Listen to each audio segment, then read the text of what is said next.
రాష్ట్రంలో సార్వత్రిక ఎన్నికల పోలింగ్కు కౌంట్డౌన్ ఆరంభమైంది. గడువు సమీపించింది. ఎన్నికలకు ఎంతో సమయం లేదు. ఈ నెల 13వ తేదీన రాష్ట్ర వ్యాప్తంగా 175 అసెంబ్లీ, 25 లోక్సభ నియోజకవర్గాలకు ఒకే రోజున పోలింగ్ ప్రక్రియ పూర్తవుతుంది. జూన్ 4వ తేదీన ఓట్లను లెక్కిస్తారు. పోలింగ్ గడువు దగ్గర పడుతూ ఉండడంతో అన్ని పార్టీలు కూడా జనంలోకి చొచ్చుకెళ్తున్నాయి.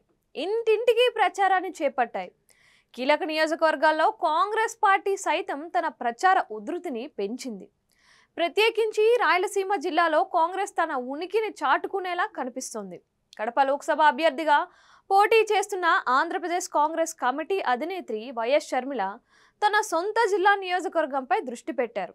నియోజకవర్గం పరిధిలో విస్తృతంగా పర్యటిస్తున్నారు. తన అన్న ముఖ్యమంత్రి వైఎస్ జగన్మోహన్ రెడ్డిని లక్ష్యంగా చేసుకొని ఆమె ఎన్నికల ప్రచార కార్యక్రమాల్లో దూసుకెళ్తున్నారు.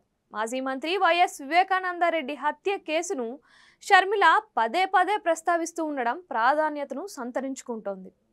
వైఎస్ జగన్ వైఎస్ఆర్సీపీ కడప లోక్సభ అభ్యర్థి సిట్టింగ్ ఎంపీ వైఎస్ అవినాష్ రెడ్డికి ఈ హత్యోదంతంలో ప్రమేయం ఉన్నట్లు ఆమె చెబుతూ ఉండడం అటు రాజకీయంగా వివాదాస్పదంగా మారింది. ఎన్నికల ప్రచార కార్యక్రమాల్లో వివేకానందరెడ్డి హత్య ఉదంతాన్ని ప్రస్తావించకూడదు అంటూ కోర్టు ఆదేశాలు ఉన్నప్పటికీ షర్మిల పట్టించుకోవటం లేదు. షర్మిల గాని ఆమె చెల్లెలు వివేకానందరెడ్డి కూతురు నర్రెడ్డి సునీత గాని ఈ ఘటన చుట్టే ప్రచారం చేస్తూ ఉండడం వివేదాలకు కేంద్ర బిందువుగా మారింది.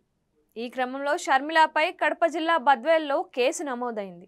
వివేకానందరెడ్డి హత్య ఘటనపై ఎలాంటి వ్యాఖ్యలు చేయకూడదంటూ కడప న్యాయస్థానం ఆదేశాలు జారీ చేసినప్పటికీ ఆమె అదే అంశాన్ని ప్రస్తావిస్తూ ఉండడం దీనికి కారణమైంది.